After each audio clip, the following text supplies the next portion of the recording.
મિત્રો, પ્રેમ, વંદન, જય શ્રી કૃષ્ણ, વાસુદેવ સર્વ.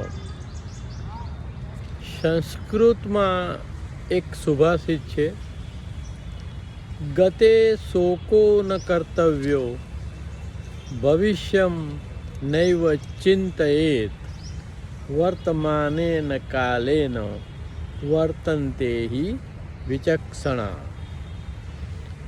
અર્થાત ગતે શોકો ન કર્તવ્યો, જે જતું રહ્યું છે એનો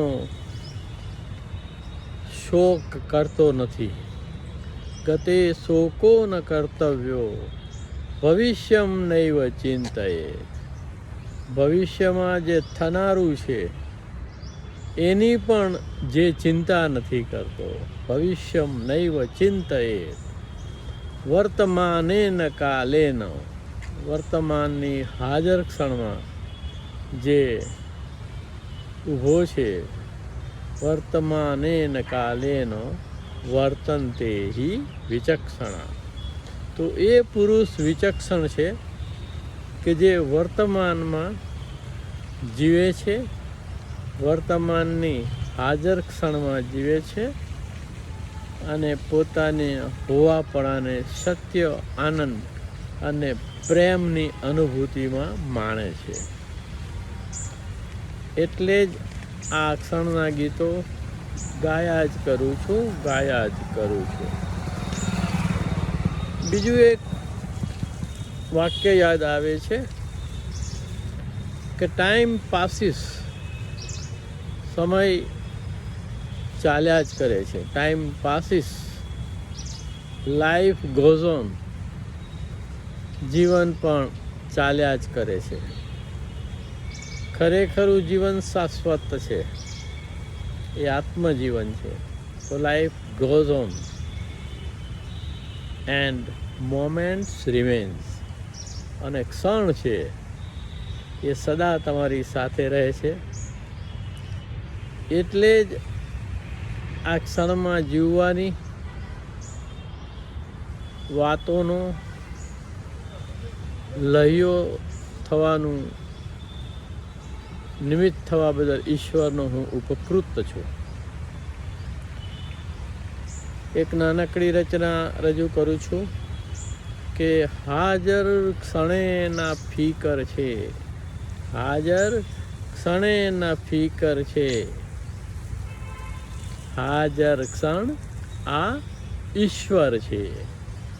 હાજર ક્ષણે ના ફીકર છે, હાજર ક્ષણ આ ઈશ્વર છે. તો ક્ષણ હોવું એ ઈશ્વરત્વની અનુભૂતિ બરાબર છે. ક્ષણમાં તમે એક મૌન શાંત સચ્ચિદાનંદ સ્વરૂપમાં હો છો. કોઈ વિચાર, લાગણીના વાયુ વંટોળમાં હોતા નથી. તમે જેવા છો તેવા, અને જે છે તે છે એ છે એની સાથે સમન્વયથી હાજર રહો છો. તો હાજર ક્ષણે ના ફીકર છે, હાજર ક્ષણ આ ઈશ્વર છે. સત્ય, પ્રેમ ને આનંદ દાતા, સત્ય, પ્રેમ ને આનંદ દાતા દેહમાં આ દેહી ભીતર છે. તો આપણો આત્મા જે ભીતર છે એ સચ્ચિદાનંદ સ્વરૂપ છે, અને એ આપણને સત્ય, પ્રેમ અને આનંદ સ્વરૂપમાં નિત્ય નિરંતર વર્ધમાન રીતે રાખે છે. તો સત્ય, પ્રેમ ને આનંદ દાતા દેહમાં દેહી આ ભીતર છે. હાજર ક્ષણે ના ફીકર છે, હાજર ક્ષણે ના ફીકર છે, હાજર ક્ષણ આ ઈશ્વર છે. મન બુદ્ધિ ચિત્ત અહંકારે, મન બુદ્ધિ ચિત્ત અહંકારે જાગૃતિ તારી આ નીંદર છે.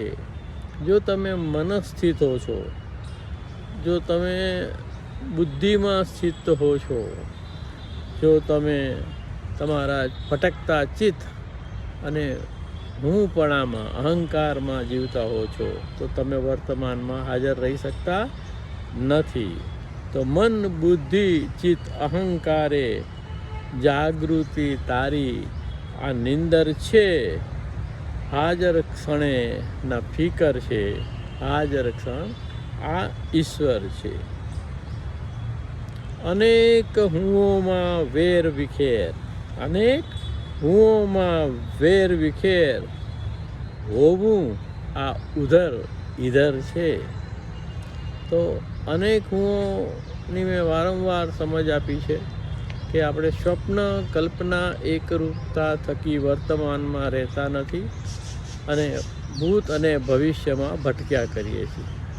જે આપણામાં વિચારો, લાગણીઓ, માન્યતાઓ, ગમા અણગમા, ચીડના અનેક હુંઓને ઉત્પન્ન કરે છે અને તેથી આપણે હાજર ક્ષણમાં હાજર રહેવાને બદલે ઇધર ઉધર રહીએ છીએ કે અનેક હુંમાં વેર વિખેર હોવું આ ઉધર ઇધર છે, હાજર ક્ષણે ના ફિકર છે, હાજર ક્ષણ આ ઈશ્વર છે. સમજ વિવેકે જાગ જરા, ખૂબ મહત્વનું છે. સમજ વિવેક આવે તો જ આપણે જાગી શકીએ, એ ખૂબ જરૂરી છે. સમજ વિવેકે જાગ જરા, સ્વપ્ન કલ્પના બિસ્તર છે.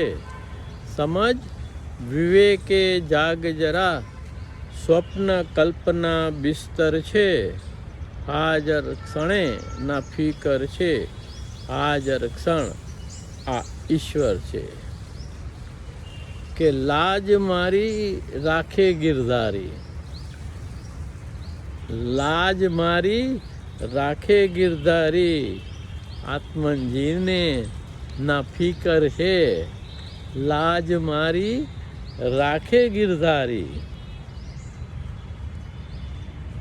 લાજ મારી રાખે ગિરધારી, લાજ મારી રાખે ગિરધારી, આત્મનજીને ના ફિકર છે, લાજ મારી રાખે ગિરધારી, આત્મનજીને ના ફિકર છે, હાજર ક્ષણે ના ફિકર છે, હાજર ક્ષણ આ ઈશ્વર છે.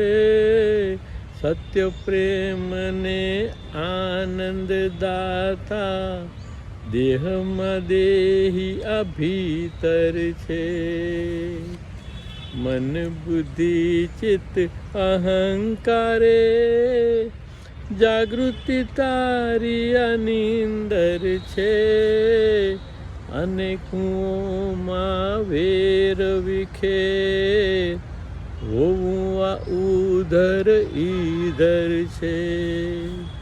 સમજ વિવેકે જાગ જરા, સ્વપ્ન કલ્પના બિસ્તર છે, લાજ મારી રાખે ગિરધારી, આત્મનજીને ના ફિકર છે.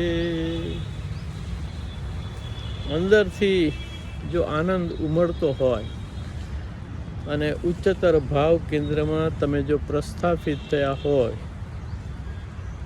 તો શબ્દો કોઈ પણ હોય તમે લલકારી શકો છો, ગાઈ શકો છો.